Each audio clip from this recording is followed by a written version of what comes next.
क्योंकि प्रकृति के साथ जितने भी परमात्मा ने जीव बनाए हैं सबका एक दूसरे के साथ संबंध है।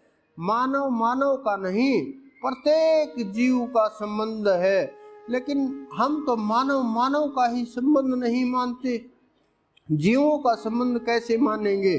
84 लाख जितने भी योनियां हैं, ये समझो सबका सबके साथ इतना गहरा तालमेल है कि कभी ये आत्मा कोई रूप धारण करती है, कभी आत्मा किसी शरीर में चली जाती है, कभी आत्मा किसी योनि के अंदर चली जाती है।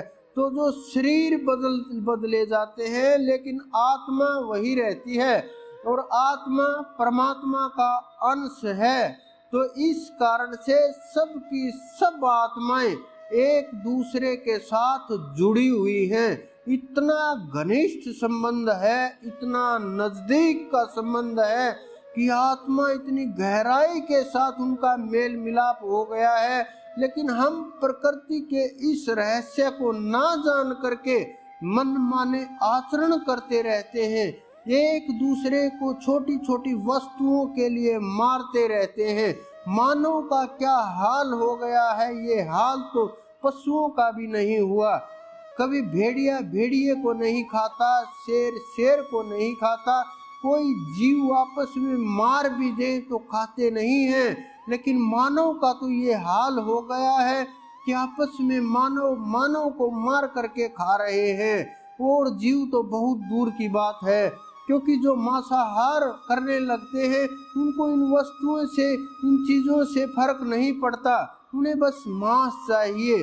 और उनके अंदर मानसिकता इतनी बदल जाती है कि वो किसी भी हद तक क्रूरता के भाव को चले जाते हैं और उनका क्रूरता के जो विचार हैं वो विनाश की ओर बढ़ने लगते हैं और प्रकृति के साथ खेलने लगते हैं। लेकिन प्रकृति उनका विनाश कर देती है। या तो हम प्रकृति के अनुसार चलेंगे, नहीं तो प्रकृति हमें अपने अनुसार चलाएगी। कोई नहीं रोक सकता कि हम ये चाहें कि हम प्रकृति को अपने अनुसार चलाएंगे, नहीं। जीवन खत्म हो जाएगा, शरीर खत्म हो जाएगा, मानव की सभ्यता खत्म हो जाएगी, लेकिन हम प्रकृति को अपने अनुसार नहीं चला सकते।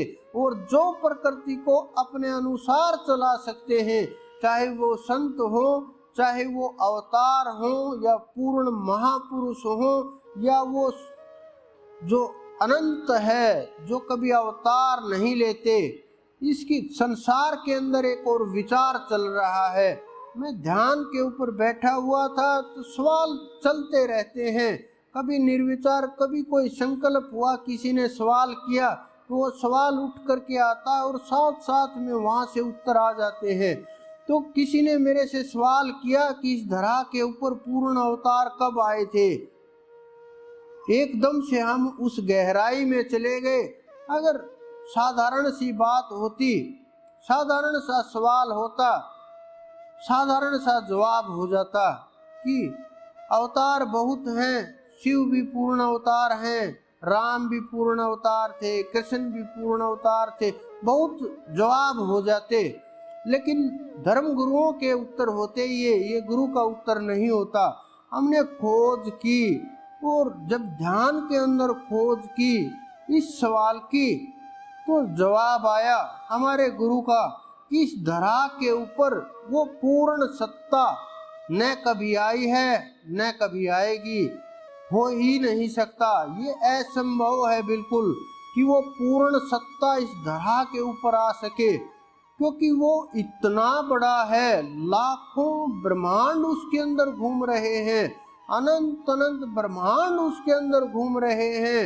उसका कोई दूसरा अल्टरनेट ही नहीं है जो प्रकृति को, इस सारे सिस्टम को संभाल सके। दूसरा कोई उसका रूप ही नहीं है, दूसरा कोई उसको देखने वाला जो देख सके इन नेत्रों से, ऐसा हो ही नहीं सकता। वो अनुभव की ताकत है, कृपा के बिना वहाँ तक पहुँचना भी असंभव है। और उस नेत्र को देखने के लिए चाहिए जो कि संसार के अंदर बहुत अवतार आए हुए हैं और वो आते रहते हैं, लेकिन वो अवतार कहाँ से आते हैं? वो बस जिस प्रकार से एक ढेर लगा हो बहुत बड़ा सामान का, कोई फैक्ट्री लगा रखी हो सामान की, तो उसमें से जिस प्रकार से भट्ठा लगा दिया गया हो, उसमें हजारों लाखों ईंटें निकलती हो, करोड़ों ईंटें निकलती हो, उसमें से एक ईंट हम उठाएं और बोल दें कि ये पूर्ण है। वैसे तो वो पूर्ण है क्योंकि उसमें सब कुछ है, लेकिन वो भट्ठा तो नहीं ना, वो तो केवल मात्र एक ईंट है। उसी प्रकार से इन अवतारों की हालात है ये कि वो मात्र कुछ वस्तुएं, कुछ ताकतें और कुछ कलाएं ले करके यहाँ आ जाते हैं, लेकिन न उनकी कलाओं की तुलना किसी के साथ की जाती है, न उनकी ताकत की तुलना की जा सकती है, क्योंकि वो स्पेशल में आए हुए हैं। लेकिन ये नहीं कि वो पूर्ण तत्व हैं। वो पूर्ण तत्व अजन्मा है, अविनाशी है, अमर है, अजर है, अलौकिक है, और वो कभी अवतार नहीं लेता। कोई गर्भ ऐसा बना ही नहीं जो उसको धारण कर सके, कोई माँ ऐसी बने ही नहीं जो उसको जन्म दे सके, ये असंभव है बिल्कुल। लेकिन हमारे शास्त्रों ने, हमारे जो क्या बोलूं अब उनके विषय में, धर्म गुरुओं ने अपने अनुसार इन चीज़ों को तैयार किया, नमक मिर्च मसाला लगा करके सब लोगों को पेश किया। और कभी श्री कृष्ण ने ये नहीं कहा कि तुम कृष्ण कृष्ण रटो, कभी राम ने ये नहीं कहा कि तुम राम राम रटो, कभी परशुराम जी ने ये नहीं कहा कि तुम परशुराम जी को रटो, बिल्कुल भी नहीं कहा। उन्होंने साधना के रहस्य को समझाया, उन्होंने ध्यान के रहस्य को समझाया, उन्होंने मार्ग के रहस्य को समझाया, उन्होंने सार को समझाया, उन्होंने आत्मा के रहस्य को समझाया, उन्होंने रास्ता दिखाया। वो हाथ पकड़ करके उस परम तत्व तक ले करके चले गए। उन्होंने गुरु का रूप धारण करके शिष्यों को पार लगाया, इस पृथ्वी के ऊपर अलग संदेश दिए, अपनी छाप छोड़ते चले गए, जीवों को पार उतारते चले गए।